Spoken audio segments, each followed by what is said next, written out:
This episode of the Party Loaded podcast is proudly sponsored by Audible.com. Check out their awesome catalogue of audiobooks with over 180,000 titles to choose from. And be sure to grab a free audiobook on us and support the show by visiting audibletrial.com/endgame. Let's party.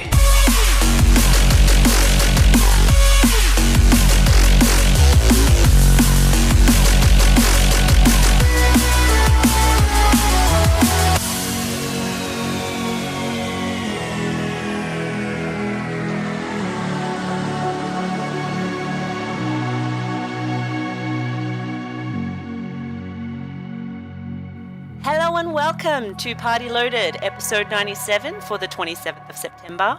I know what you're thinking. Luke, you're sounding very masculine tonight.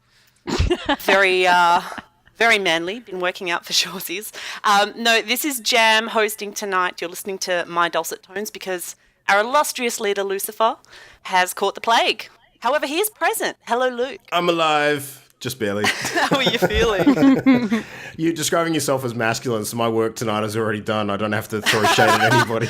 Hey, I'm a good stand-in, mate. I'm just going to stay true to form. You're doing good. I got to get more puns, though. If you're expecting me to, by contrast, sound as ladylike as possible, that ain't happening with this throat at the moment. I'm sorry. Did you just call me ladylike? You call yourself whatever you like. Just very sick. Luke is clearly ill. I think he should go see a doctor. I'm not sounding great, so I'll be talking at a minimum tonight. And Jam, be kind in the driver's seat. This is going to be a fun ride. Prepare for the roller coaster. So I'm pretty sure I was roped into this as punishment for missing last week. It's true. It's true. By Imogen. Thank you, Imogen. Yeah, that's all right. I'm like the cheer squad. Go Jam. So what I'm thinking is, in punishment for Ollie missing tonight, because sadly he couldn't make it, we get him to do next week? Sure. Oh, he will hate that. He would hate it, but wouldn't that be great? That would be fun. Yeah, I don't think he'll hate it at and all. I like it. I just think he'll find a way to fuck us. That's just what I think. True. But would it be entertaining? I mean, what will we put up with for the lols, right? It'll definitely be entertaining. Yeah.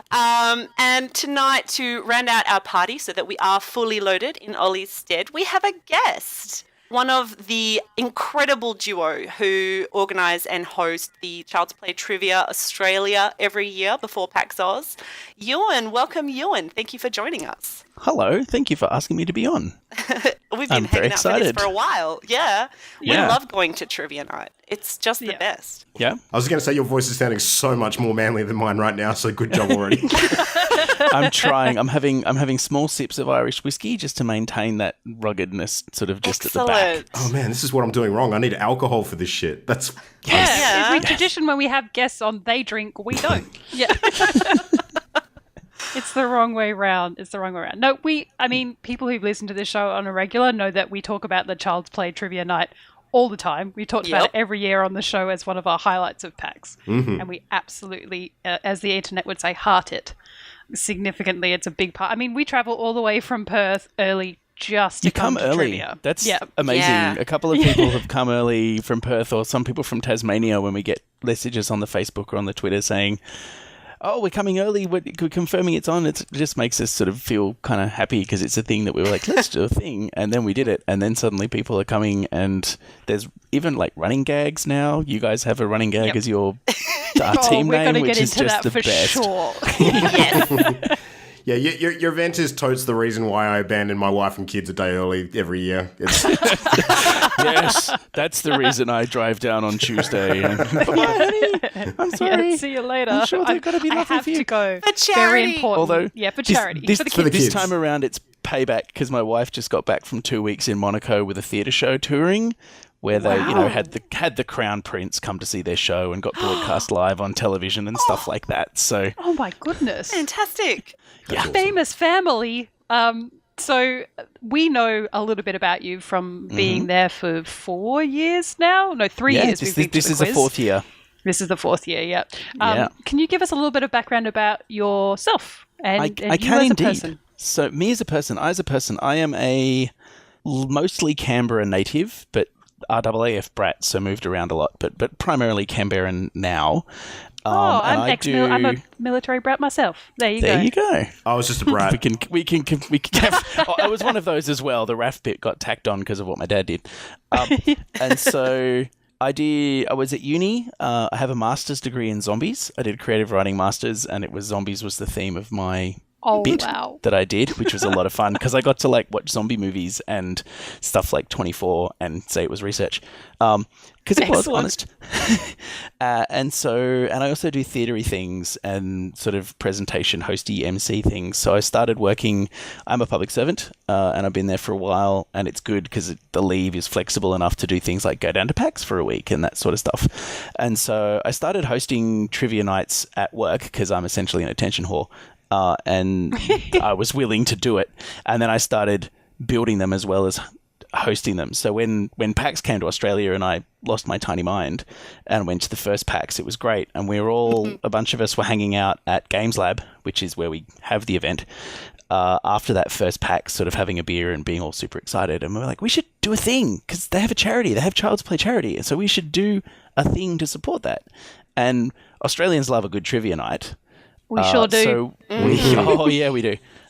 So what I did is I basically shot an email to the Child's Play charity people, and I said, is this the kind of event that would be in fitting with what you guys do? And they were like, yes, sure. So I kind of dot pointed what we could do and what we were bringing to the table. So Owen, the other host, who unfortunately can't be on tonight because in true Owen fashion, he works at Science Works as a science communicator, and it's school holidays, has a fresh and ridiculously adorable child, like weapons grade adorable child, and also is going to be running a thing called Things That Make You Go, and it's the underwhelming science show at the Melbourne Fringe Festival at the moment.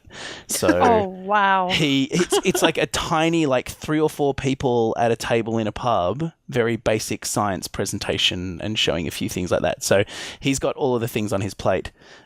So I'm here solo, but he and I basically, we could do the mechanics of a trivia night pretty much standing on our heads. And so we just thought, well, why don't we try and put something together? And we kind of did, and it's kind of worked. And people like you turn up and are amazing and wonderful. And I get super stressy about it. Time. As I do. I always worry because I'm the kind of guy, I'm genetically British. And so one person out of a room of 132 being like, well, that question was wrong, or I didn't have fun because of this specific thing, that's going to be what's going to send me into spirals of like, oh, it was terrible, as opposed to, the 100 people who come up to me and go, that was so much fun, look at all this loot we have, or whatever. So, yeah, it's been really good. As far as the people going, well, actually, though, you have some clever ways of getting around that, which I have to say I'm impressed by. So that immediate calling out at the beginning. So we have our rules. For the trivia night, is that to which you're referring? That and the nature of a couple of the segments as well, like the truth by consensus, which we'll chat about later. So that's one we gratuitously stole from a geek trivia night here. That format of that question, so we've sold out every night, which is awesome. It's not the hugest night, but it's cool to do that. We've discovered over the years that I can't be trusted with special rounds, so we're not going to do that this year because last year's was just rubbish. It was so bad. What about this? I don't know. I don't know. And over the 3 years we've raised, and this is a number that I only worked out after the event last time, and it's super frustrating because I would have put a couple of extra bucks in, but we've raised $16,955 over the last 3 years. That's going to... We earmark it for Sydney Children's Hospital because that's the cool thing with the Child's Play trivia, which I will. Can I dot point Child's Play trivia, or is that something we can take as read? Go for it. Yeah. So my understanding of the generation of Child's Play, and it's possible that I might get kneecapped for getting it wrong, is that Jerry and Mike and some of the other Penny Arcade people were basically tired of gamers always getting bad press. Anytime gamers turned up in the press, it was either as a punchline for an unpleasant joke or because, there'd been a high school shooting and, oh, look, there was a copy of Modern Warfare in their bedroom, so naturally that's what made them do it, as opposed to the fact that, they were just in the demo.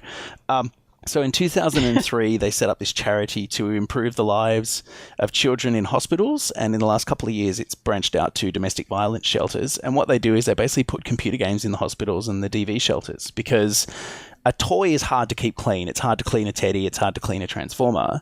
Wiping down a controller is relatively easy. And so they've been doing it since 2003. Their numbers are slightly more impressive than ours. 44 million US since inception is how much they've raised. Just over. And a huge amount of that has been the last 2 or 3 years as well. Yeah, it's just, it's ridiculous. They've got something like 130 hospitals worldwide, mostly in the US, but all over, including 3 in Australia. So in Australia, it's the Sydney Children's Hospital, the Royal Children's Hospital in Melbourne. I'm just turning my notes over here, and the Mater Children's Hospital in Brisbane.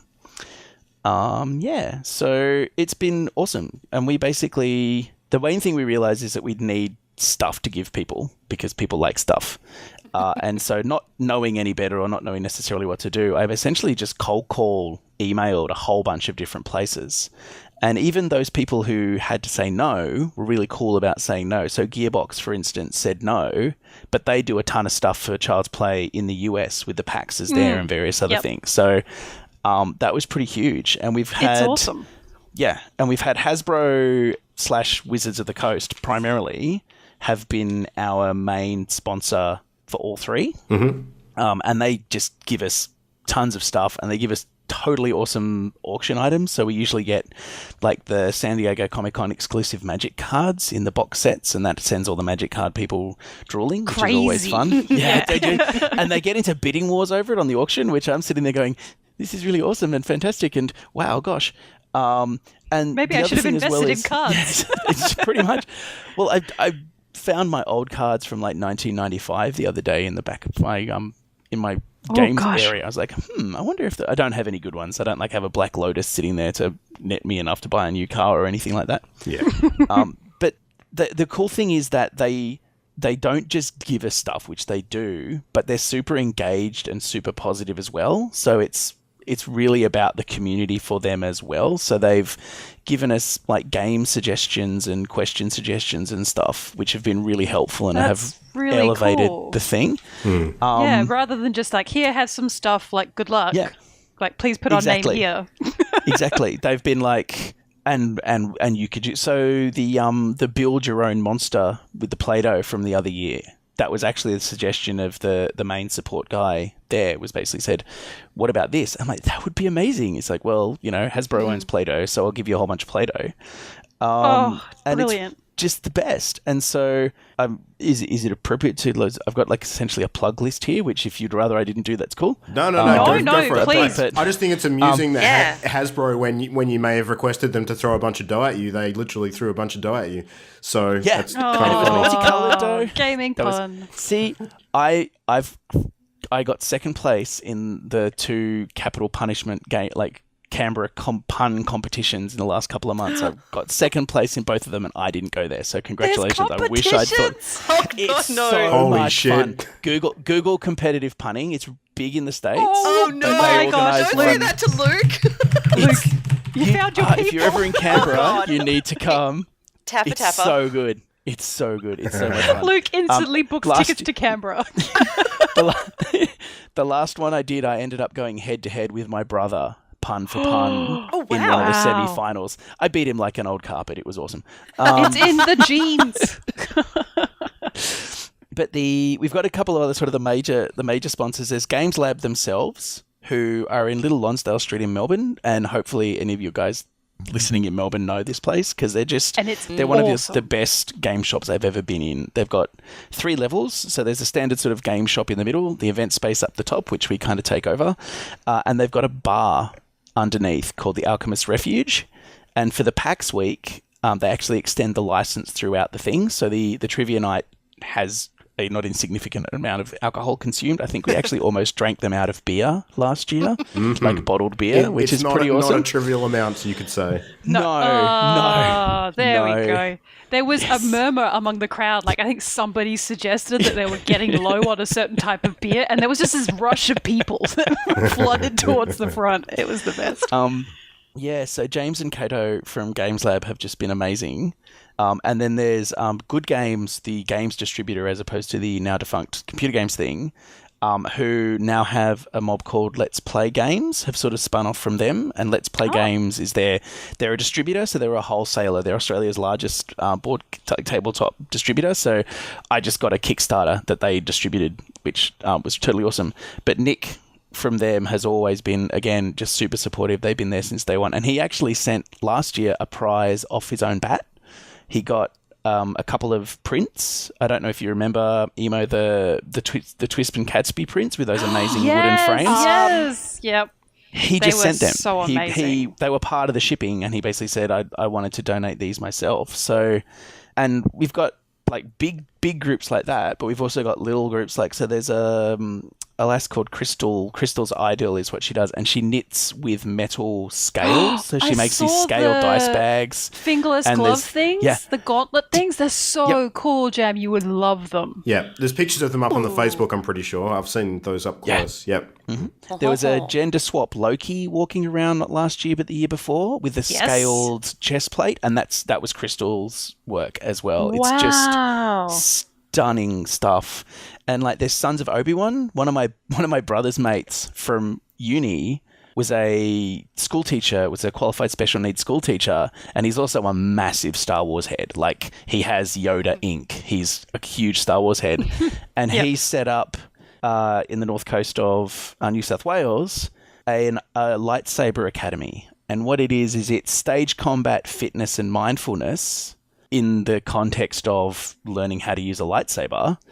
Being a Jedi. But they do special needs classes and all kinds of stuff. And now they've got their own lightsabers. Like they've got combat ready lightsabers that you can drop from a 2-story building and won't break. And we had one of those last year as an auction item, and it's gorgeous. It's machined aluminium, and they're just beautiful, so pretty. People are amazing. Basically, just people are awesome and huge. And Uppercut Games, who are an Aussie games dev, last year and this year again are going to do it. They've just slung us a whole bunch of download codes for Submerged, which is a sort of an exploration puzzle game that they do that is just you could just stop playing at any given point and it looks like a painting, like concept art from an amazing movie. This is your game.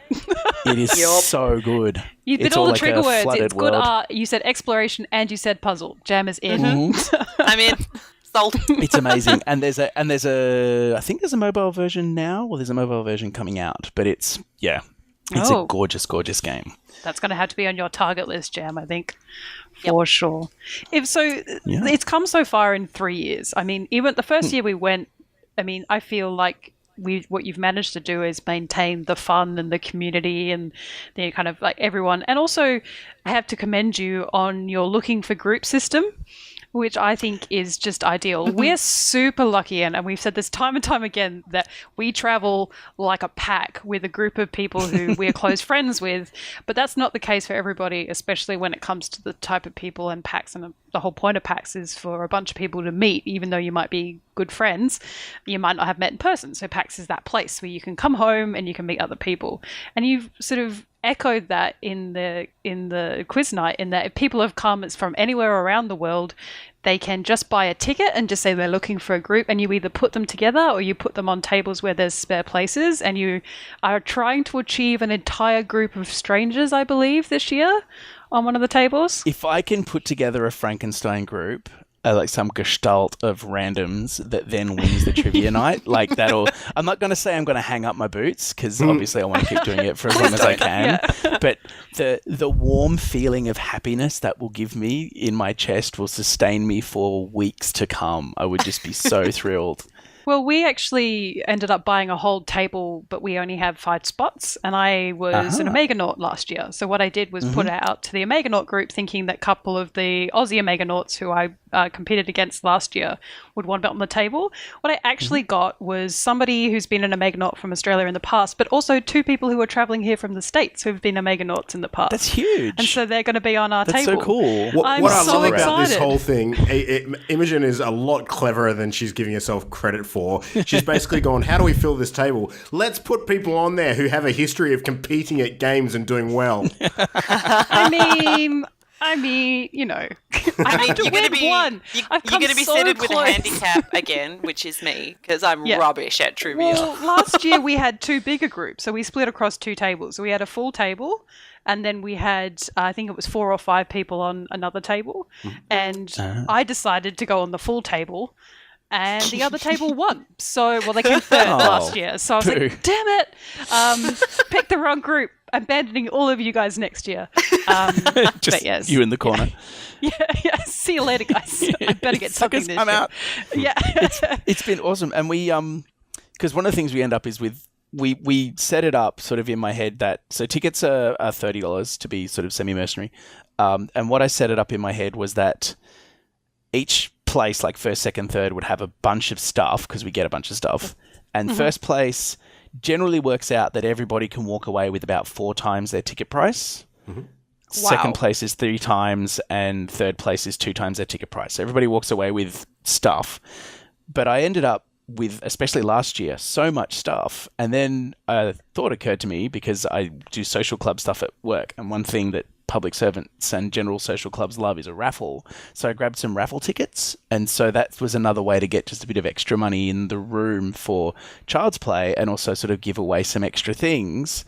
And the advantage of a raffle is you don't have to be physically present. So we've also set up, and there's links to this from the Facebook page as well, we have a remote raffle. So people who can't be there on the night can buy some tickets in this remote raffle, and then we turn that into the tickets board into a spreadsheet, and every line is a ticket, and we get a random number generator that starts at 1 and ends at however many tickets we sold, and then someone gets whatever that remote raffle pack is that we're still putting together, but it's at least one board game and a couple of download codes. So that's awesome. It was pretty neat. I think our friend Anthony won that last year, and it was the in PAX, the room. He was in the room, and it was like the PAX goodie bag, and it ended up having the Kemper water bottle in it, which was like the only thing that I was going to the merch booth for. And he it's sitting in front of me right now. In fact, oh, that's awesome!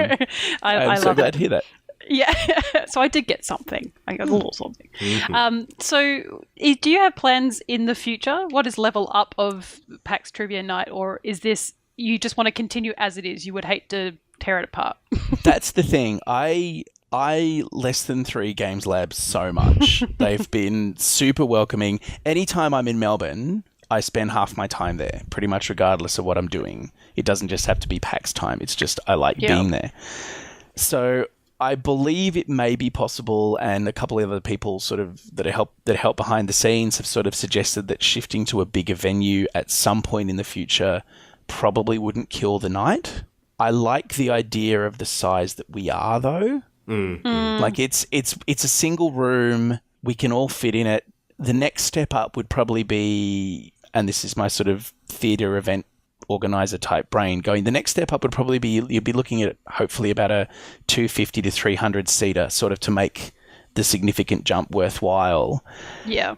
People will be further away, so it'll feel a lot less intimate, I would think.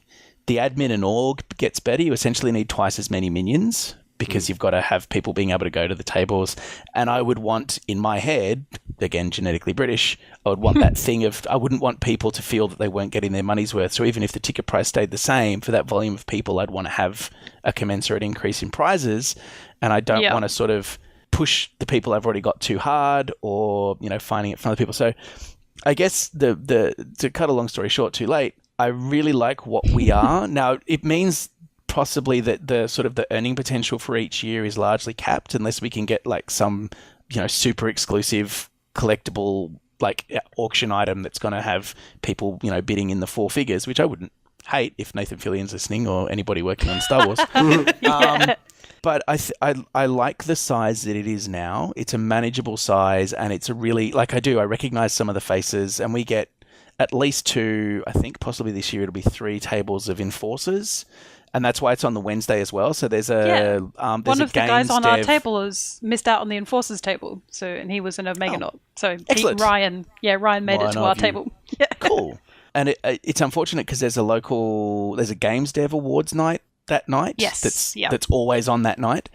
And it's I wasn't aware of that at the time, but I made it Wednesday. Initially, my thought was to do it on the Thursday, but then a lot of the enforcers couldn't come because they're doing PAX setup and getting rested for the next day. Yeah. And so that's why it's sort of the day and the venue, I think they're working at the moment, and I wouldn't want to make it, try for a bigger venue and have it implode one year. I think consistency works well as well. Like keeping it the same night every year has worked quite well, I think. Yeah. We've always planned around it, and it's really simple for us because we just say, well, let's just assume Wednesday and book it anyway, because we booked our accommodation way before you announced the date. So when you announce the date, we're like, phew. Well, that is largely my intention. It's a good day from even just from a logistics point of view. Like that gives me Tuesday to drive down, Tuesday night to Zonk, do the Wednesday, because I'm at Games Lab, not quite from when they open. It depends on how my brain's going. But I'm in the venue with some of the minions from about midday, sorting stuff out. So yeah, I think it's in a good size and it's in a great venue. Like it's in the perfect venue for it, I reckon. It's awesome. We'll see how we go. I wanted to beat the sold out record from last year, which was the 29th of September. I don't think we're quite going to make it. I'm not worried that we're not going to sell out, but I think we've still got about 18 or so looking for group tickets to go. Gosh. Yeah. So, well, maybe people listening to this, if they can travel in a little bit earlier, there might still be some of those tickets by the time this comes out. Get on it like a fat kid on a cupcake, people. Just do it. Have a look at the Facebook as well. And if you can't make it, if you want to buy a few remote raffle tickets, that would be awesome, because everything, it's a cliche, but it's true. Everything helps, and it's certainly it's the kind of thing where having kids myself who, touch wood, despite the massive levels of derpiness and uncoordination they've inherited from me, the poor things, haven't spent as much time as I did, certainly when I was younger in hospital through my own actions. But I just anything I can imagine that would make that situation easier, and anything that we can sort of do to help that is a good thing. 110%. And if you're listening to this and you want to know more about Child's Play, there is an episode that we did a little while ago with Kristen Lindsay, who is the mother of PAX. Let's call her that. Yeah. She was integral and is integral to Child's Play and everything that they do, and so she goes into great detail about where it's come and how it operates in Australia and the challenges that they have and why they do what they do. So I mean, it was a natural win for me. Like, coming to PAX was a natural win, and as soon as I saw there was a trivia night that benefited Child's Play, I was like, all right, team, this WhatsApp chat has been let's use this for good. Let's go spend some money and raise some money for kids. So it has been good. Awesome. All right, so we're going to get into some weird and wonderful questions, since you're going to ask us some weird and wonderful questions. I have questions. Okay, I have questions. We are going to ask you a couple first. Can I jump in with one? Is Go that for all it. right? So you and I, you were talking about sort of getting your donations from the different companies and stuff before. I wanted to ask you, what's the most extreme or the most bizarre donation that you've actually received so far from like a company or an individual? It's on its way. It's from Let's Play Games. We have a beholder head coming, which is from what Nick was saying, it's bigger than basketball size. And it's mounted like you've been hunting, so it's mounted like a trophy, is my understanding, and it's a beholder head. That is awesome. Has someone sketched beauty into one of its eyes? Sorry. I don't know. God, terrible person. Sorry. Oh my gosh. But so that'll be, I haven't worked out if I'm going to do that as an auction item or if I'm going to do it like a raffle item, like a $5 a ticket raffle, as opposed to the sort of the slightly cheaper raffles, because it's just such a mental thing. But it's rad. That's I'm awesome. looking forward to opening it and having a look. Hilarious. Yeah. I'm definitely going to keep my eye out for that one. That's so cool. Yeah, we already been hit up by Ollie, who's our fourth, who's not here tonight because he can't make the quiz this year. And he's like, right, if I give you cash of like X amount of money, can you just bid on things for me? We've got a few Penny Arcade Pin. The Pin Pals are another group, like the Magic people who just there was a bidding war on a couple of Penny Arcade pins last year that got quite high. And when they did the Automata series, I went a bit crazy and chucked a whole bunch of money at it. And one of the things I did was I got one of the exclusive pins from that. I got 2, one for me and one for the trivia night. So there's one of those sort of, I think they only made 1,250 of them. So they're pretty limited. And yeah, so that'll be up on there.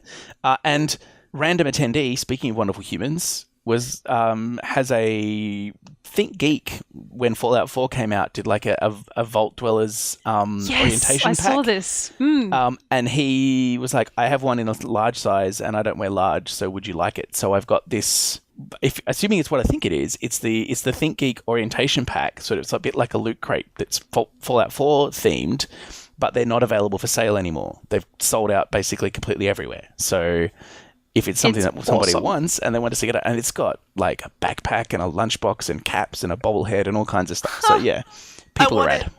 Yeah, Jem, yeah, you got to get on that Facebook page and check out those prizes because some of them are right up your alley for sure. Okay, if like the community is a powerful being, obviously, and you found a way to sort of harness that power. If you could take the power of the community and use it for something else, what would you do? For something else? Would you use your powers for evil? Well, my initial thought would be moderate evil. I have a few plans for when I'm a benevolent dictator of the world. Excellent. And one of them will be the GTA rule, which will be if you're driving along and someone is driving like a complete jerk in a better car than you, you're allowed to take their car from them. So I think having an army of people who are all down with that would absolutely work. Like there'd be a secret signal, and so everyone would cut them off and they get out, and there'd be someone looking very official who'd like read out the charges. You know, you were doing 75 in a 90 zone until the overtaking lane when you speed up to 110. You've been charged with douchebaggery. You weren't signaling your change. You have been charged. Yes, how do you plead? And I mean, they don't get a right to reply because, you know, benevolent dictator. And then, yeah, so you could be like, well, I've got a crappy Mirage with a ding in the back of the hatchback and you're driving like a tool in an Audi RS6, so I get your car now. Oh, you and I can be friends. That's a great idea. All right. One final one is you and Owen, who host. Now, you have a segment called Truth by Consensus, which is one of my favorite things. And the idea behind Truth by Consensus is that the right answer is whatever the majority of people choose. And I would just want to mention, because if people haven't listened to the episode before, is one of my favorite all-time memories of PAX, and like this is a big deal because I live for PAX, is the time that you asked us which was the best D&D class, and you said barbarian, wizard, or ranger, and just out of nowhere the entire room broke into bard. And everyone was yelling at the top of their lungs because that was amazing. You answer it, you hand in the sheets, and then whatever the majority answer is the truth. And it was unanimous. It was unanimous. It was a unanimous write-in vote that Bard was the best class. And it wasn't even an option. No, it wasn't an option. And that is genuinely one of my certainly one of my favorite memories of the Trivia Night and PAX, hands down. It may even be one of my favorite memories just in general of my life, because it was just such a beautiful, perfect moment that you'd only get in that kind of, like with those people in that environment, in that setting, you'd only get that there. Like you couldn't have that happen, you know, no one's going to hopefully turn on the host of a standard trivia night and decide that X is the answer. Like it was just the best. It was so cool. All right. So the question is there a question, Truth by Consensus, that you and Owen flat out would not agree on? Oh. How can we divide the hosts? how can you divide and conquer? I think he's a coriander hating. Oh my god, this is such a hot button topic for our group. My god. Like I think that's what it is. I think no, coriander liking, sorry. I despise coriander. It's the devil's dandruff. It's so it's soapy and horrible. And it's not our fault, it's genetic. We are genetically disposed to not like coriander. Everyone else is also, wrong. it's vile. And why is everyone so obsessed with it? You guys are crazy. A lot of the you time. guys are crazy. I bet you don't like pineapple on pizza either, you heathens. I love pineapple. I love pineapple on pizza. Okay, good. Yeah. I don't like avocado. Avocado's evil. Actually, yeah, that'll be it. Like coriander and avocado would probably be like You disagree, coriander, yuck yeah. or yum. That would be something that would drive a wedge between us, I think. So we could onside you by calling our team name Devil's Dandruff. You could. But then we'd lose our awesome team name, and we have to have an You awesome would. team name. It's You tradition. have to keep your awesome team name. That is, Yes. Yeah. speaking of one of my favorite things, because I had no idea. So the first year I'm reading out the team names, like blah, blah, blah, blah, blah, blah, blah. Good day, sir. And then, boom, I said good day. I said good day. Okay. I said good day. And now I have an otter honestly, on my it's- phone as a default thing to send to people. It honestly came. It's just one of my favorite memes of all time, and it actually comes from a seal meme, which is I will accept none of your rubbish. A good day, sir. And then it goes on to be the otter. And I just had this like fever dream where I was like, this is the best idea for a quiz name. Like, you know, that whole idea of interrupting cow and then you say moo Yes. in the middle. And I wanted it to be interactive, and because we had the whole table, I was like, let's do this. Perfect. And I was It's perfect. genuinely surprised that everyone's response was yes and not Imogen, have you slept today or something like Yeah, and that. then we were so loud and like coherent when we all jumped in with it too. I've got to say that the diction and the clarity that you did that in unison was, as a theatre dude, that was impressive. To get 8 people to do something like that on such short notice, that was very well done.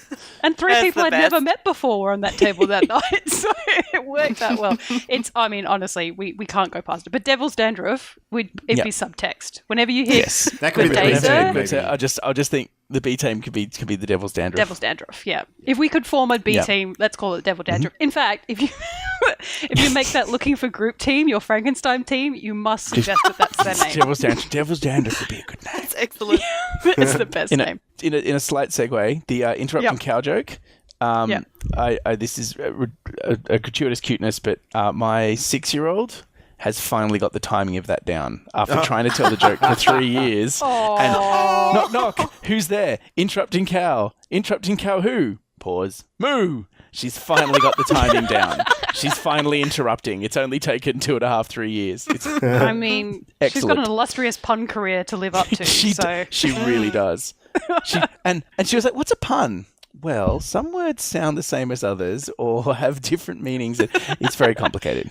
Oh no. Oh, We no. will start your trading They're young. breeding. Young one. All right. We'll start it. Well, Dear. you have some questions for us, I I believe. do. I can't count. I have 6 questions instead of 5, but that's okay. So these are varying levels of either tricky or just, let's see. Shall we start off with, what are the wooden tokens used to claim tiles in Carcassonne called? Me. Oh, Lucifer? Meeples. I don't think Yes. we're buzzing in. Oh, They are called meeples. Oh, it sounded like he was buzzing in. yeah. We didn't establish buzzer noises, so I was just going for Are we it. going to Yeah. going to test our buzzers? Oh dear, I've listened to too many BBC panel shows. Meeples. Meeples, that is correct. Okay, so according to the standardized colors used by the Tetris company, what color is the 2x2 Tetrimino, the square one? Mimo. Me. No, go. Oh, Emo? Yeah. Red? Nope. Sadly, no. Me. Green. Lucifer? Sadly, no. Oh, really? Jam? I'll jump in with Yeah. blue. Sadly, no. It's yellow. Damn it. That would have been my other guess. Damn it. Yeah, I'm rubbish at trivia. I have a lamp and the square one's red, so, you know, it's not an authentic lamp. It's not official That's merchandise. interesting. But it is, though, isn't it? Interesting. It's interesting. Okay. Very weird. So, by weight, what is the most expensive substance produced on Earth? Oh, this was such a Oh, great damn. one. Jam. We messed this up hugely. Was it antimatter? It is antimatter. Oh. We were talking about like ambergris and Yes. all. We put a rubbish one down. It was some kind of spice or... Yeah. Yeah, 91 no, was it truffles? I don't know. It was truffles. something. I can't Truffles, remember. yeah. But it's 91.3 trillion US dollars a gram, Oh, wow. adjusted for Oh, inflation, because the figures gosh. are from 1999. Because they create it like one atom at a time, pretty much. I think which is a Yeah. good thing, because you don't want to like just suddenly Yeah. have a wodge of Too antimatter much. there. Just... My answer would have been neckbeards, but sure, that sounds right. Well, they're think we put expensive to the saffron fabric as of a joke. society, but they're not. Yeah. You know.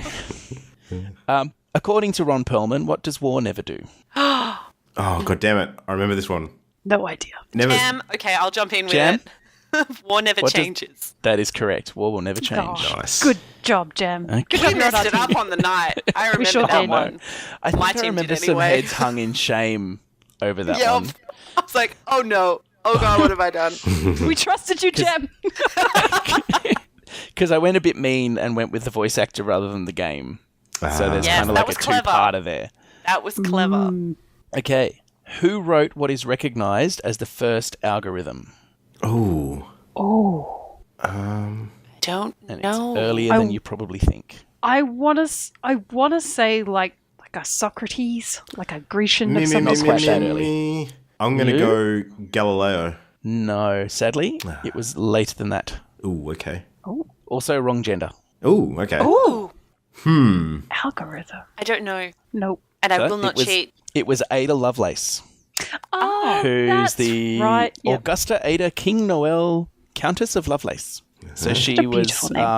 I want to say she worked with Babbage, but I could be conflating her with someone else. But yeah, she wrote what is largely considered to be the first sort of computer algorithm, as it were. Whenever you say an Lovelace, easy I one. can't help but think of like a Harry Potter character. But anyway, go on. That's probably the better of the two options to go, because there's another way that the surname Lovelace can go, and that's not the best. Yes. Yep. Finally, what was the final competition for the first PAX Aus Omegathon Me. in 2013? It was Giant Jenga. It was Giant Jenga, and it was That was awesome. epic. It Yeah. was so cool, and the commentary from the guys was so great. Yeah. It's like, I I haven't know. seen Jenga played like this since I got out of prison. Yes. I do have to say that I do think that Giant Jenga was trumped last year with the Cowboys VR? and Aliens VR. Yes. Yeah. Cowbots and That Aliens, was yeah. sweet. Cowbots and Aliens, sorry, yeah. Yes. And the fact that So we had cool. our first female winner, which is just super exciting. It was awesome, and Yep. such a good game. That was vicious. And- They were yes. so on point. Yeah. My odds brutal. are on the runner-up from last year to win this year, who's Megan Yeah. from Perth. Mm. She's also a science communicator, if you did not know, Euan. That's So cool. her and Owen would have to hang out. She's great. So, yeah, I think one to watch this year. The new Awesome. Omega Naughts are going to see how they go. Although I've got a couple of repeat Naughts this year. So we'll see how Cool. we go. Yeah. Yes. Well, thank Alright. you for that. That was awesome. It was No good. worries. Man, I'm not prepared for the quiz. We're going to lose again. I know. I'm My having hopes are flashbacks. very, very low. I set the bar low for that night. Maybe our for friends will be myself. better. Our new friends Yeah, might well, be smart. Ollie and Mark. Everybody wins. Ollie we and have a good Mark time. were on the other one. Should we say that Mark was the key? Yeah, we'll just rely on Mark this year. Yeah, Mark is super smart. Who's on our team this year? Yep. For gaming news this week, we don't have a lot, but there's something cool that Luke wanted to talk about, which I'm also very excited about. I'm actually kind of surprised that there hasn't been more in the gaming press on this one, actually, because it is Agreed. something that has been in the works for a while. So earlier this year, I think it was first mentioned at E3, if memory serves correctly. Minecraft, so Mojang came out and basically outlined their plans for Minecraft for the remainder of 2017 and beyond. And one of the big things that they sort of talked about, which we were expecting later in the year, was a big update, which they were calling the Better Together update. So this is where they're finally realizing that long-held goal of actually making Minecraft contiguous across multiple platforms. So actually having them all talk to each other, essentially, so you can play on the same worlds, no matter whether you're on mobile or tablet or PC or console or whatever. And that has finally just gone live this last week. But there is a bit of a catch because it hasn't come to all platforms. So one of the sort of controversies around the time of the announcement was that Sony was not playing ball. So that's been an ongoing story for them across a few different games this year. So it's unfortunately anyone who's got a PlayStation is not going to be able to sort of play across multiple platforms, cross-play. That's not a thing. And it also seems that last generation consoles have been left behind as well, which my two boys are totally devastated about because the Wii U has not been included in the platforms that are going to get the Better Together update. So if you're a Wii U owner, a Wii owner, a 360, Xbox 360, or PlayStation in general, then you are shit out of luck, unfortunately. So, yeah. But yeah, every other platform. Switch is coming next year. They're sort of putting a little bit of extra time and effort into that one. But all of the others, if you want to play Minecraft against people who have different platforms now, you can do it. So that's really, really cool. They've been working on that for a long time. And you can take all your stuff. Yeah, exactly. And there's a whole bunch of public servers that are open for everybody to play on now as well. So if you want to play on some big worlds that are sort of run by organizations that do a whole bunch of events and sort of special stuff, you can do that now. So it's still, stupidly popular game. There was some chatter over the last week or so that apparently Grand Theft Auto 5 has now pipped Minecraft as the best-selling game in history. But I think that, numbers-wise, Minecraft might actually still be there. The trick is that Minecraft's had a lot of sales that weren't necessarily documented sort of during the beta period. And they obviously have a lot of programs that, go out to schools and things like that as well. So there's numbers that wouldn't be accounted for using the usual sale metrics. So I don't think we'll ever know what the numbers are like there. But Minecraft is certainly in the mix when you're talking about, biggest selling games ever made. So it's still one to pay attention to. Yeah, I never paid for Minecraft. I played very, very early Minecraft, which was free, and then they just said, look, if you jumped in then you never have to pay for it. I paid my deal. €10. Oh, yeah. I think I've purchased it on 3 different platforms. Oh, yeah. I'll cover you. I'll just keep buying it. I paid my €10, and then I bought it on the Xbone, and then I've bought it on mobile, and yeah. Yeah, we've got at least 3 or 4 different platforms in our house. It's a good backstage game. Yeah. If you're in a show and you've only got a small part, so you've got a lot of time to kill backstage, Minecraft is a really good choice because you can just sit there on your phone.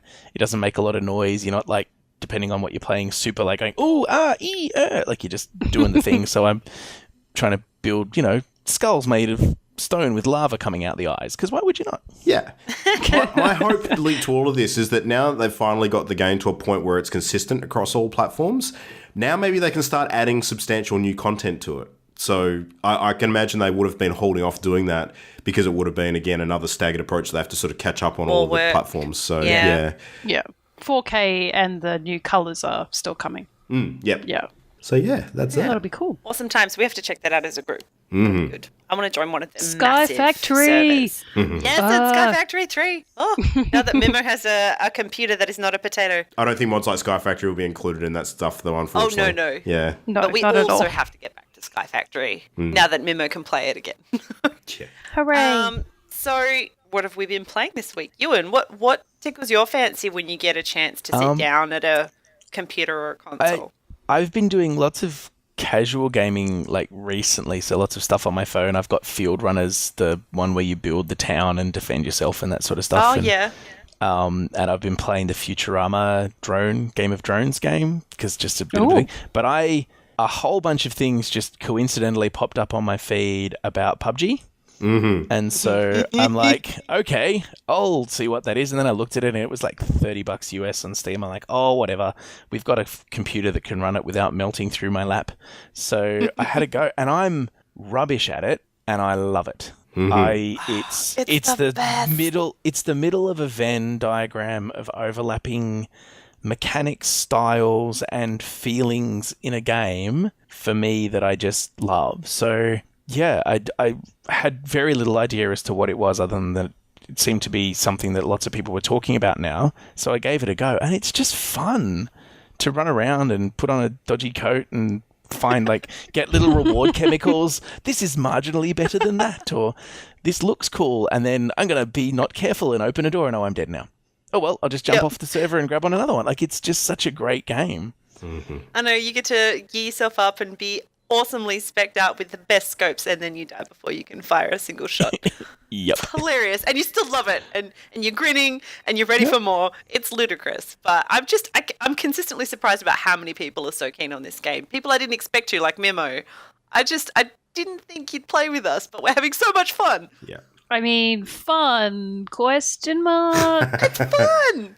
I don't care if we win or literally lose. just before the show was the first time I ever shot another person that wasn't in my team in PUBG. Yay! I've recently taken a different approach to the game, where I've actually, when I'm playing solo, now I deliberately hot drop.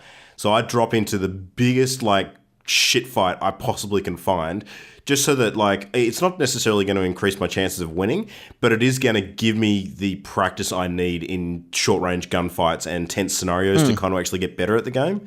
So I'm seeking out those opportunities now in the hope that that's actually going to teach me to play better. So how's it working out for you? I think it's actually working out all right, because some of the areas that I've been dropping into, the school in particular is one that I've been dropping on quite a bit. I'm actually learning the layout of those buildings quite well, and there's a lot of tricks you can use, particularly in the school, to get around and get the drop on people who land on the roof and stuff. So I genuinely think it's helping. So yeah. Yeah, I'm still trying to avoid outrunning the blue wall. Because I played for a night and then I didn't realize that there's a shift button that lets you run. So I'm a bit of a slow learner. So I'm like, come on. And then, I can run now. Oh, and there's energy drinks. And it just, it's so much fun. And I thought, there's a boat there. I'll get in the boat to get away from the blue thing. And the boat's just a derelict. So here's me trying to outswim the blue. And it didn't work. It didn't work at all. Changing my key bindings in this game is one of the best things I've ever done. Yes. We got semi-competent, and then we started forgetting about the blue because we were so focused on just other players. And then we're like, oh my god, we're going to dive to the blue. Damn it. And Damn it. Yeah. That was pathetic. It's actually got me. I'm gonna do a Twitch thing tomorrow and see how that goes as well, because I've got a Twitch account, but I've never streamed or done anything like that. But I figure if I sit with a whiskey drink beside me and just run my mouth while I'm playing, and see what happens. People will watch. That's the point of Twitch, right? Someone will watch. Hopefully you don't have to be good. That's my main thing. It's like, don't expect quality play, because it's not going to happen. The way I figure it is there's plenty of people who are good at playing video games. Yeah. I was going to say, alcohol plus running your mouth. That's how all the streamers get their sponsorship deals and their channels. So yeah, well, half in my brain I had the thought to think of something completely unrelated to describe or explain while I'm playing, to see how that might work, like that dual. To see if your subconscious is more competent. Yeah, like I'm running around and shooting people, and I'm explaining, this is how trademark examination works in Australia, or this is, if you're ever actually in a zombie apocalypse, you probably don't want to use half of the guns that they're using here because they're all high velocity, so they won't actually do very much to the zombie. You want something slow that'll knock it down. And I've got a proposal for you. I've got a great idea. Yeah, you should call your stream Itchy Trivia Finger. There you go. Itchy Trivia Finger. Okay. I'm going to take that. Look at this. I've got my pen. I've got my paper. Itchy Trivia Finger. It's a good game. There we go. Yeah. There you go. Put some links in there to the Child's Play trivia and the raffle. Yeah. Sweet idea. Clever. Well, Luke, Imogen and I have been putting bulk time into Destiny 2 over the last couple of weeks. Understatement of the century. Yeah. Oh my gosh, that game is crack. Why am I playing WoW but on a PlayStation? What's happening? Because they're engrams. shiny engrams. And because it's teaching you the FPS, Imogen. That's why. Man, last night Jam and I were on, and it was like, we'll play for an hour, and then it was like, I don't know, 20 past 9. We're like, just 30 more minutes, then we'll both go to bed, like early night. Like, yeah, good plan. Suddenly it's 11:15, and we'll just go back to the social area and unlock these things, and then we're like smushing things together and going through people. Vents and talking to people. I found a secret place, Imogen. As addictive as it is, and as long as we've been spending on it, it is very easy to consume in bite-sized bursts. Like, it's a great casual game at the same time. If you need to, It's fantastic. We had a brief look at the raid, the very, very beginnings of the raid. Oh my god. When we got to the bit, it was like, and so that's how we go through the front door. I was like, my god. Flashbacks to raiding days in World of Warcraft is way too real, man. So intense. So we need to gear up some, huh? Oh, yeah. I really liked the first room. Yeah, the first room was cool. Not the first room. The pleasure garden thing. Well, the combat hasn't proven to be the sticking point for us. It's actually been the tricky sort of puzzle mechanics that exist in there. So, without sort of doing anything spoilery, there's a bit in the section that Mimo just mentioned, the pleasure gardens, where you need to coordinate very, very well with your other team members, and there's some sort of stealth action and stuff that you need to be real careful with that can be real hard to get right as a group. So, Yeah. Yeah. Special shout out to Ryan, who we know listens to the show and was incredibly patient with us and took us through that first part. And it was just like whenever it went wrong, I was like, all right, guys, everybody back. It's fine. It's okay. Like we're just having a look. Yeah, just having a look, and it did get to the point. It's like, well, do you guys want to do something else or do you want to continue to spend your life this way? I was like, oh, let's do something else. No, it's really good. I'm liking it. I'm at 275. Mm-hmm. Light I got level / smush level. 89 last night and I could not crack 290. Yeah, I'm on the same level as So Jan. close. So close. Yeah, it's good. But the faction rally stuff started this week as well. So now we can choose to fight for one of the different factions and get extra loots, which is cool. Yes. Oh, so easy. Yep. So easy choice. Oh, I found it a super easy choice as well. I went for the faction whose faction character was voiced by Peter Stormare. So I was like, yep, that's an easy one. Your choice is wrong. Wait, what? Wait, did you But go... is it creepy Peter Stormare or is it imposing Peter Stormare? It's... what's the show he's been on most recently? Black Orbit guys. Yeah, I went with Dead Orbit. No, not Prison Break. It's more him from American Gods. So in that case, yeah, I'm on. Yep. Because you don't want him as the bio doctor from Minority Report. No. Because that's just it's funny. The character, I forget what the character's name is. It's like Alak Jaral or something like that. The character himself actually looks like a blend between Peter Stormare and Alex Navarro from Giant Bomb. So, yeah, it certainly does. Yeah, it's great. I don't get it though. I mean, I get it. I understand why a game populated by, a lot of people who appreciate the color black would therefore be the most popular faction. But it's all grey. It's all monotones. There's Which no... one's Hufflepuff? Yeah, Hufflepuff is for sure New Monarchy. I'm Hufflepuff. I'm Team Insight. Like, that's what I am. So yeah. Well, there's a mad, colourful future war cult, which I was going to pick until I saw the Warlock outfit for New Monarchy, which is the regal knightly red and gold and silver. And that sold me. It was completely superficial. It was I only chose it because I play a hunter character and they have like a sweet hood in New Monarchy, and no one else was giving me a sweet hood. So I don't really care for the color red. I shaded all of mine really cool purples and blues, but that hood is really nice. So I am enjoying it. I think the ultimate solution has to be 3 factions, 3 characters. Easy, done. That's going to be my solution. Oh, can you do that? Probably. I think so. Yeah, I'm pretty sure. Yeah, different faction each character, if you wish. Yeah. Ooh, interesting. Such a long pledge button, though. It's like, are you sure? Are you really, really sure? It's not done yet. You can still change your mind. It's like that slow. It's slower than smushing an exotic. It's like slow. Are you sure? Really sure? Are you sure? You're sure? This is forever.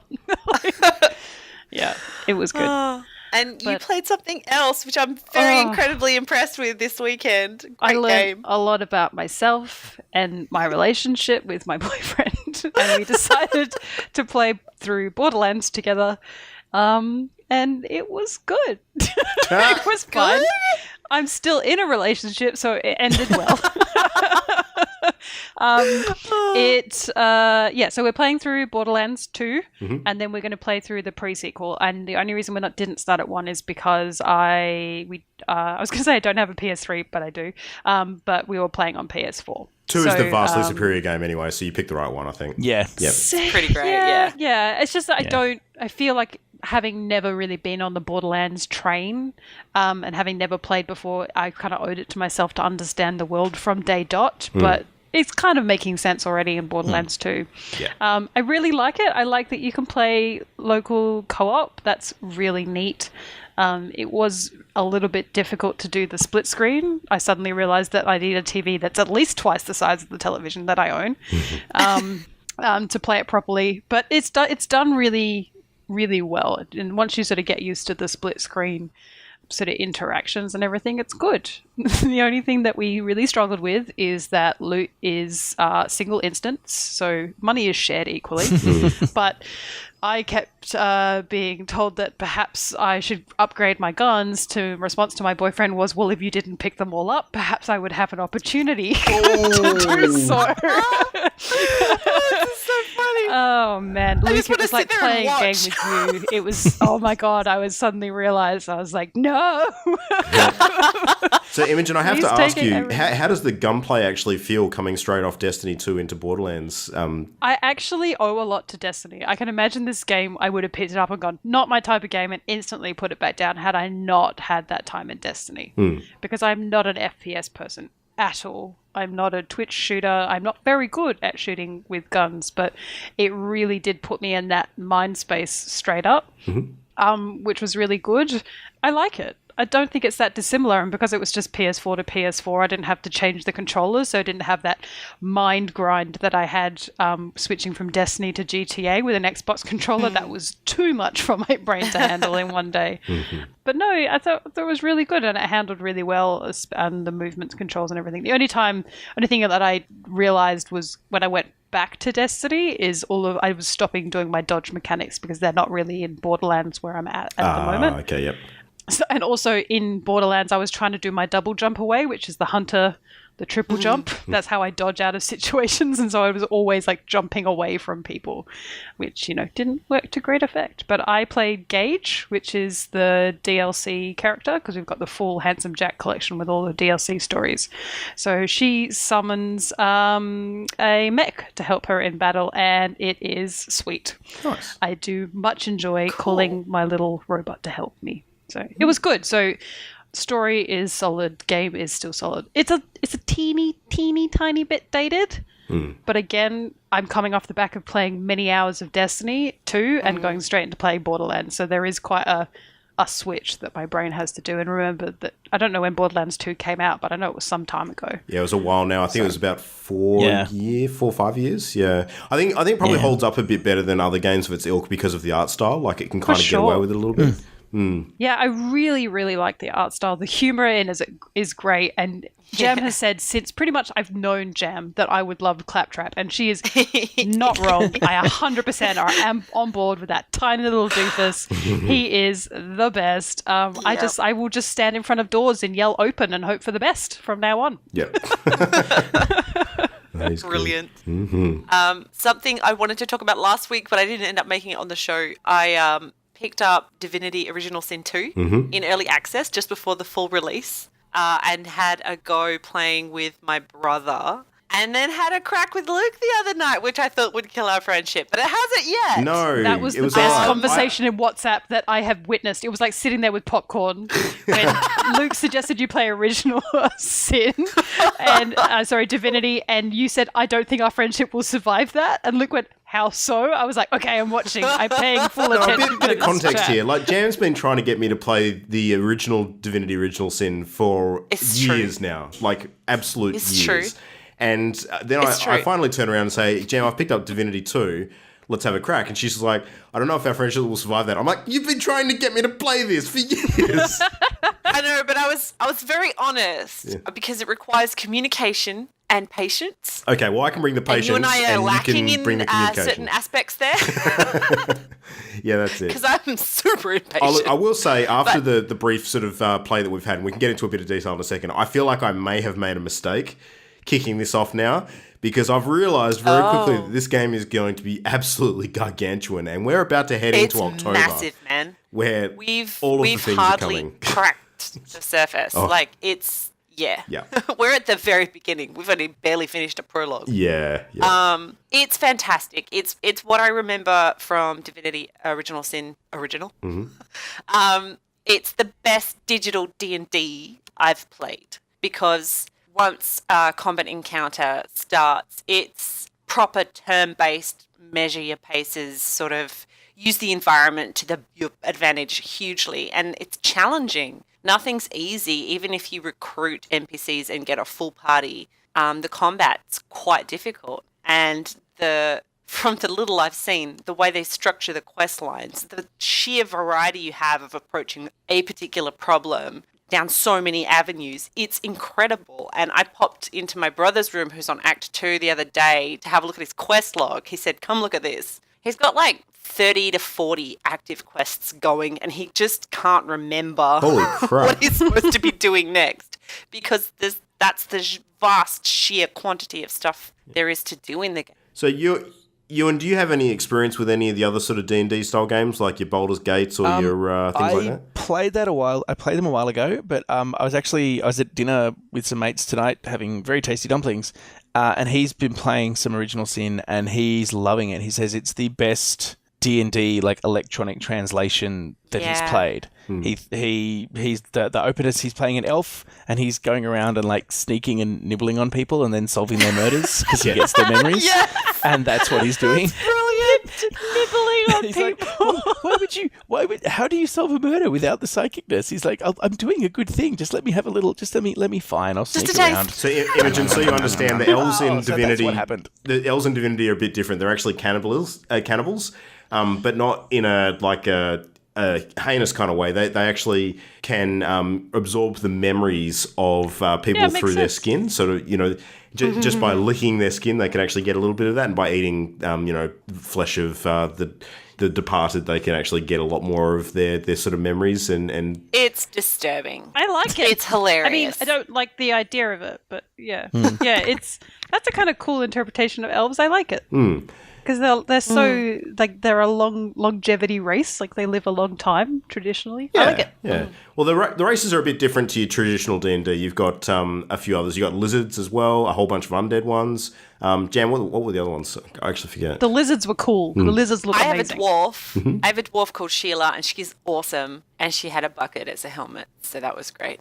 Of course. She's a knight, too. She's just jumps in the middle of the fight and starts walloping things. There's a bunch of new ones since I played with my brother just before the huge 16 gig patch that happened on release day. There's a lot of undead. Yeah, there's an undead equivalent for every one of the major races, I think. Oh, okay. Oh, but you got to talk about the best bit. Like one of the characters that we encountered is an actual undead. I think it was an elf. And this character, when you first meet them in game, they're actually wearing the face of an elf. And then they lose it sort of due to some stuff that happens, and they kind of want to, get another face so they can go inconspicuous. And they spend most of their time trying to find tools from different blacksmiths and other characters around the game to basically cleanse the flesh off faces of corpses so they can wear them and kind of, blend in. It creates some hilarious dialogue trees. It's fucking hilarious. Yeah.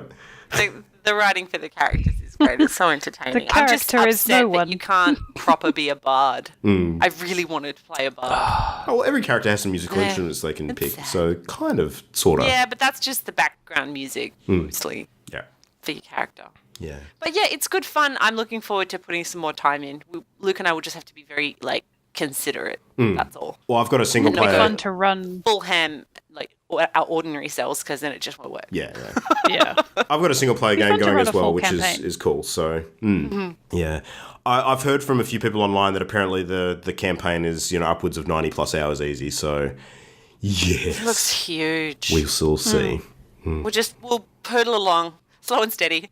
Yeah. Yeah, I'm keen to try the GM mode. And see how that goes. Anything that's good enough for our Lord and Savior Matt Mercer is good enough for me. Luke? Yeah. You wanted to wrap up your ponderings on another game you've been playing? Oh, yeah. So part of the reason why I actually picked up Divinity was because I managed to shift something off my plate. As otherwise I would never think of putting something that big back on it. So I actually wrapped up on Yakuza Kiwami during the week. So finished off the final chapters of that game and got through the story. And I loved the hell out of it. It was more Yakuza. Only a good thing. Enjoyed all of the story. Was slightly shorter than the story of Yakuza 0. And I think part of that is possibly due to the fact that you're playing the one character, so Kiryu, the whole way through the game, as opposed to in the prequel Yakuza 0, where you're sort of, flipping between the two characters. You got Majima Goro as the other one that you kind of play half the game with. So there was 13 chapters in this one, I think, whereas Zero had a few more than that. But suitable climax. Final fights were quite difficult, very technical as well, which is good. So you can't just level your dude up and brute force your way through it. You actually have to really think about the technique going into those fights, which was welcome. But yeah, I'm super looking forward to the next game. The Yakuza games have a really good story. Like, when you get super invested in a lot of the stuff that's going on. And now that I know a bit more about all the characters involved, I think that it's going to be very, very easy to get invested in the future games. So a short time ago, I think it was this month actually, at the Tokyo Game Show, Sega actually announced that Yakuza Kiwami 2 is going to be coming out in the near future. I think it might be early next year.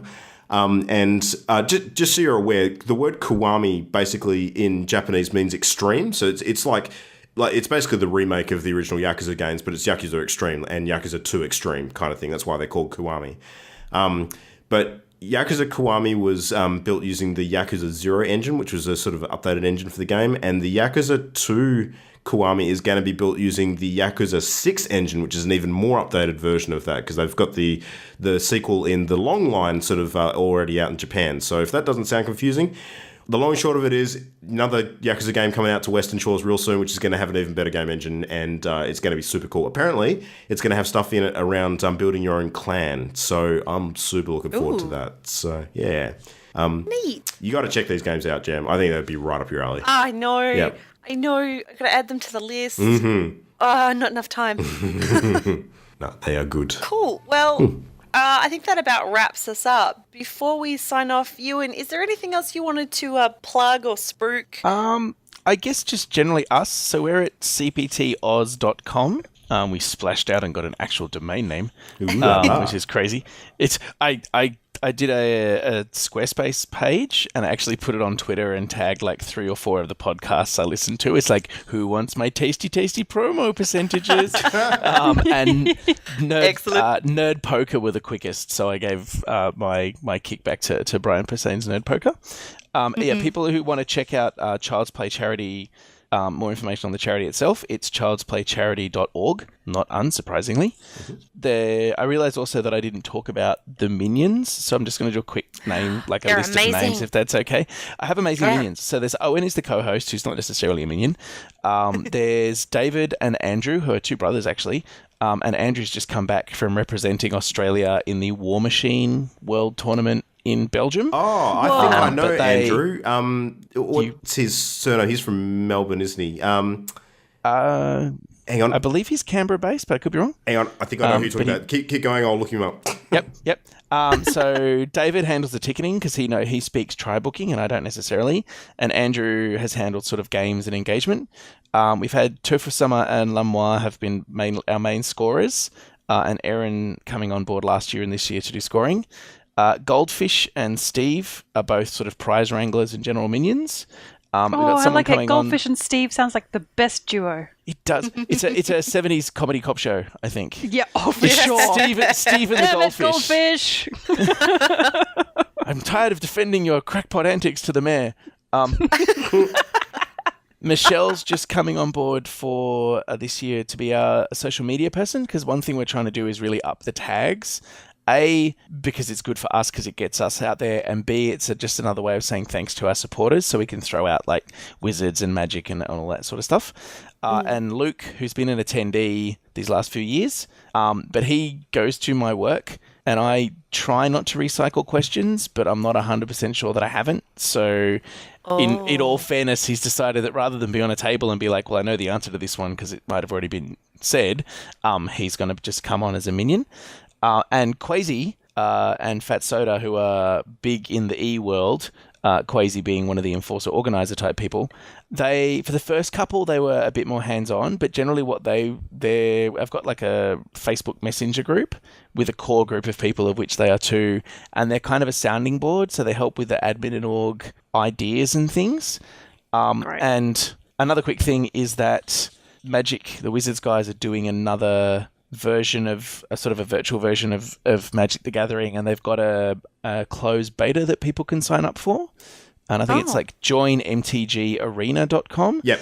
I am a big fan of electronic ports of board and tabletop games. I've got Elder Sign, I've got Carcassonne, I've got Lords of Waterdeep on the iPad is amazing because you don't have to spend half a day setting up a board and setting up all the things. It's just there. Yeah. And I kind of like that with the Magic one as well. So I had Magic Jewels on my phone that I played a bunch of as well because it's a case of it's a much smaller outlay than buying all the cards, for instance, and that sort of thing. And I think that the next version's going to be pretty darn nifty. Yeah.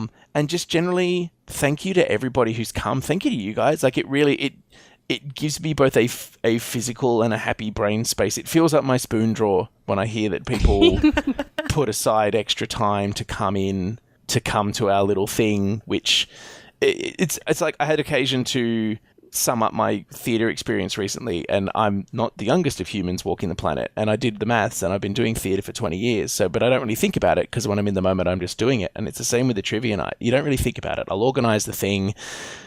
I want to find out, it's towing that line between I want to ask for everything I can get, but I'm genetically British, so I don't want to overstep the bounds, and that sort of stuff. But to then turn around and go, well, hang on, let's do the maths. We've averaged about $5,000 a year, so we're on almost 17 grand Australian over the 3 years. It's just huge, and it's literally because of the attendees. Like, I would stand in an empty room and just read questions out for 30 minutes. Like, I would do that. That's not the worst idea I've ever had in my life. But having other people there and attendees supporting us and generally being awesome is just the best. Oh, we always have such a fantastic night, and you guys and the minions just put on the best show. I look forward to it every year. It's the perfect kickoff too for our PAX holiday. Yeah. I wouldn't have it any other way. Absolutely. Shout out to Haydo, who's the Andrew you were talking about before, Andrew Hayden. There you go. Yep. Yes. Yep. So for us, we can be reached at the usual bits and pieces. Mail at partyloaded.com, on Facebook, Party Loaded, Twitter at Party Loaded Show, youtube.com/channel endgame. So tell us, what you're playing, how much you liked my hosting today compared to Luke's, I mean, be generous. We will start a poll and see who hosts in future. We could oust him. This is our chance. I don't know if this is a good thing with regards to more or less editing, but we'll find out when I do the post this week. I've just been making all these weird noises in the background. Can't tell yet. Join us next week. Next week we'll be reviewing our Party Game of the Month, Witch It, which I'm really looking forward to. Mm-hmm. And I strongly suspect we'll be postponing Party Game of the Month for a month because of all of our PAX shenanigans. Yes, it is the consistent standard we have set ourselves last year, so I think that's pretty safe. Yep. Otherwise, we'd be asking too much. Mm-hmm. We just had that burnout at the end of October. Mm-hmm. Too many fun things to talk about. What a problem. Other than that, what else are you guys playing over the next week or so? I know I'm going to be putting so much more time into Destiny. I have two big things I'm looking forward to this weekend. One is on Saturday, the mini SNES is released. So I'll be popping down to grab that. Yep. And Imogen, I just gave you a couple of leads this week on where you may still be able to pick one up. So if you attempt that, good luck. I hope it goes well. Oh, I don't know if I can be bothered. Oh, no. But also this weekend, I believe, I'll have to check the exact dates, but we're finally going to have the release of Cuphead. Awesome. Oh, so, yeah. Neat. Looking forward to playing around. There's such a backlog that I'm really battling myself whether or not I should pick that up straight away or wait. I know that I've been waiting to play it for so long, and now it's finally come out in the middle of everything else, and it's just nightmare town. I think the magpie in me is not going to allow me to not pick it up, so yeah. Yeah, my poor Xbox might get turned on if I buy it at least. Poor beleaguered Xbox. Euan? I will be playing more PUBG. My wife is stage managing another show at this point, so my evenings are largely my own. So there's going to be some PUBG in my future, and I'm probably going to have a go at streaming it. And then she finishes the show this week, so we might actually jump back into Lego Dimensions, which we were playing together. So I've got a pile of different things that haven't even been opened yet. We haven't finished all the stories that we're like. I think we've mostly finished the Doctor Who content, which is just amazing. It's such a good game.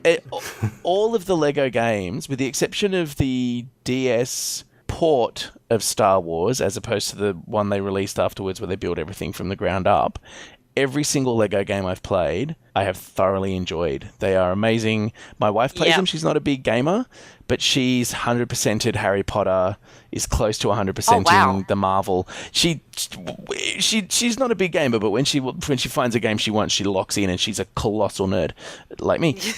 And so the ones she has are very specific. So we have Harry Potter, we have The Hobbit, we have Lord of the Rings, and they're just the care and the detail that's gone into making them, the replayability. Like, she finished Harry Potter or Lord of the Rings, she finished the story doing the odd bit here and there, but was only 20% complete.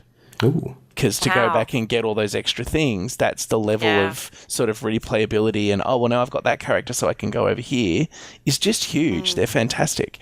And they are... I've been playing Marvel with my sister, and it's great.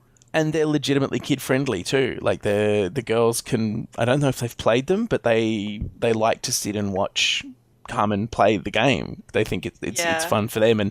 And my eldest Isabel is very good at project managing me in Minecraft, so she'll sit there and be like, put a candle there, dig there, go over there, now build a thing, now do this thing, now do that thing, and it's fun.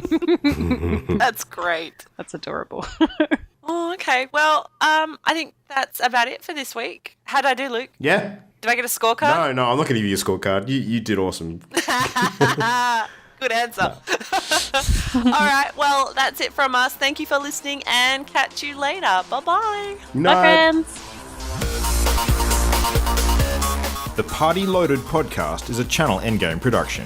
For this and more great gaming content, bookmark channelendgame.com.